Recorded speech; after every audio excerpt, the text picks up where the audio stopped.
Back on MorningLine. Thanks for joining us. Our guest right here is Thomas Shwartz. He's from over at Vanderbilt University. Teaches history and political science and has his fingers on the pulse sometimes of what's happening out of Washington, D.C. and around the world with regard to American interests. Appreciate you coming on this morning.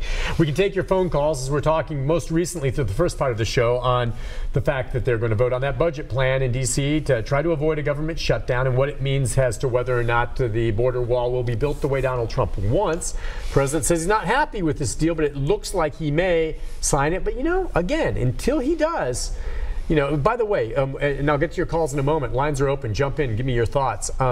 When they do get together, and you say it's going to go late into the evening because you said there's two well-known congresspersons who passed away. There's going to be funerals today. A lot of folks are going to be out and about.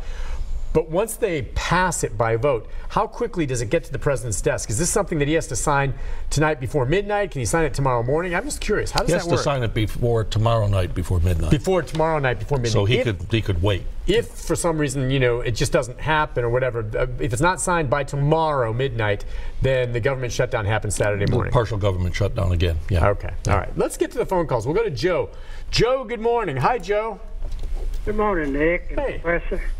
I know the big focus on this wall is trying to keep people out, but one thing they failed to mention is the drug problem that's coming through from South America through Mexico, and the drug cartels down there have already said it's quite comical to them because the biggest part of the drugs coming into the United States was they're the number one user of drugs in the world, that they're coming right across the borders at the border checkpoints. Mm-hmm.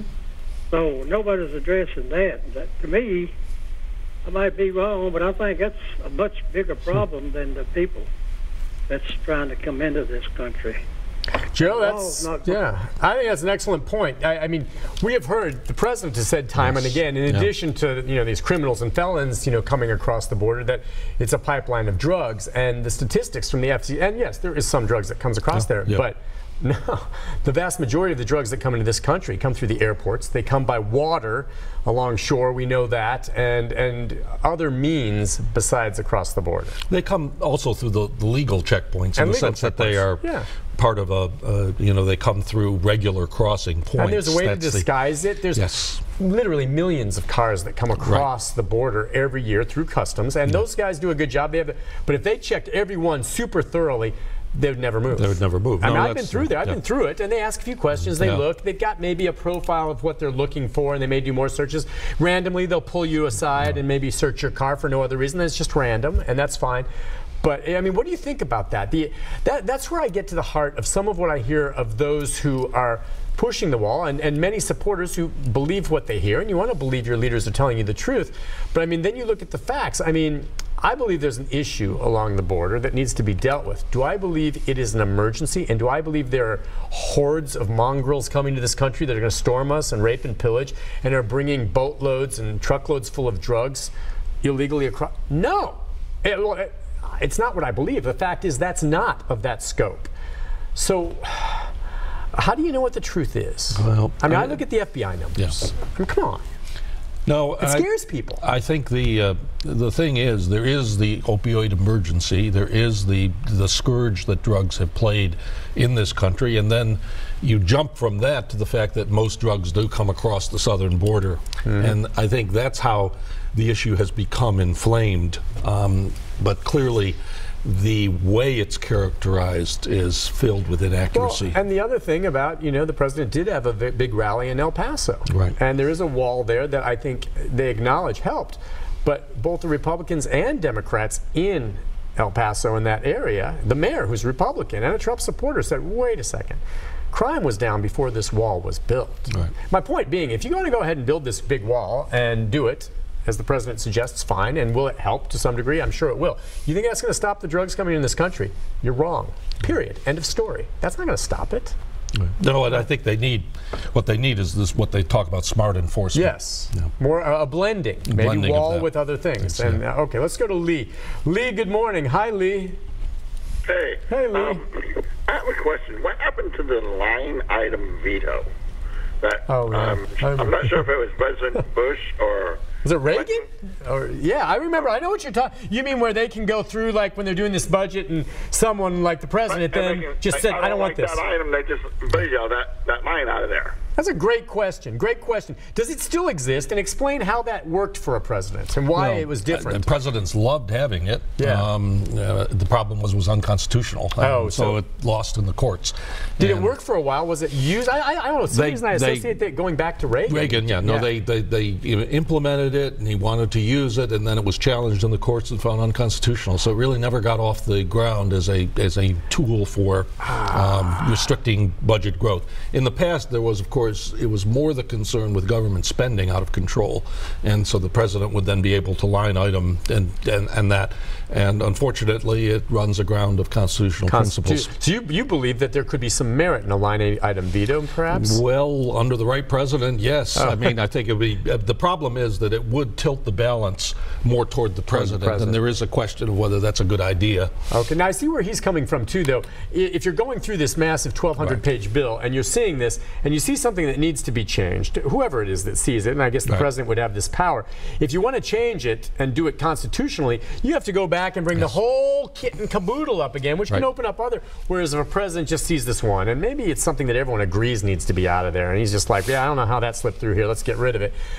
That would be obviously expedient.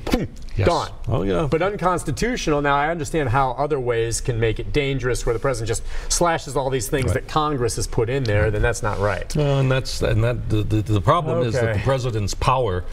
I think this is part of the ongoing struggle between the different branches, and in this case, Congress won, or at least won on this issue. It's frustrating for many, I know, but that's one of the great things about this country is, I think, arguably one of the greatest, is the checks and balances of our system, where no one president, no one Congress, no one judicial can just run everything. That's so important to avoid the potential of a dictatorship or something like that. I just think, and it creates gridlock and headaches and frustrations. I know the president's frustrated. I know congressmen and women are frustrated. But checks and balances, crucial. So many people are, well, why do they keep blocking? Well, you want a dictator who just tells you to do everything? You might want one dictator, but then someone else is going to get in there you don't agree with, and they're going to tell you to do stuff. No, that's why you have checks and balances.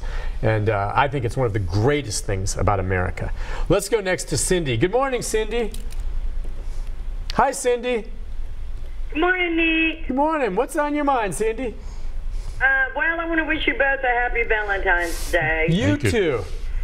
And I wanted to also say I'm 100% for this wall.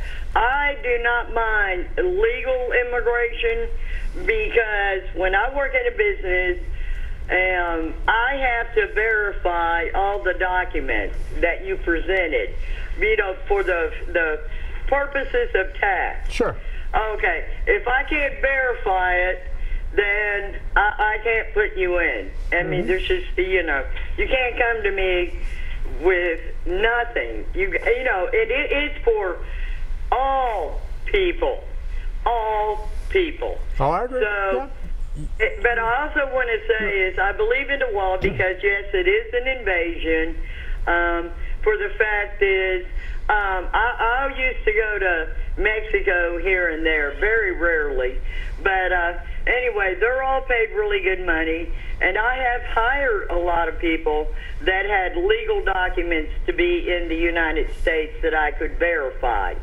Okay, I had to be able to verify it. And through that, it's a process. It's not easy. That's why it usually takes a week or two before I could even begin to say you're hired. I hear where she's coming from, and I think most Americans side on that part of it in terms of, when you are here, you want to be here legally so that the proper documents are in place and you address that. Okay. And the interesting thing is that they haven't, the bill, one other thing that could be done to crack down on illegal immigration is tougher penalties for businesses who hire illegals. And see, she works someplace where they checked it and everything. But that's the truth. I remember former Senator Bill Frist. That was a siren call for him. He goes, you know what? They're going to stop coming if we stop hiring them. They're not coming here just for any reason. Now, I know there were some refugees coming, but many of them, at least in years past, came because they could get work here. Right. And why not hold the employers accountable? And we're talking some very, very big employers that have these folks working for them because they can pay them less and they're off the books and they can build things. And then the consumer, the American consumer, wonders what a good deal this is. How come we're getting this so good? Sometimes you wonder, if all of a sudden I snap my fingers and all those here illegally vanished, I can tell you one thing you'd see is prices go up. Prices for food, particularly, because that's one of the big areas, yeah. Migrants, it would skyrocket. Now, I'm not saying that's the reason why, and you may be willing to, but when you're set to pay, you know, $3 for an apple, let's go that way. Let's take a break. We'll be back with more of your phone calls right after this.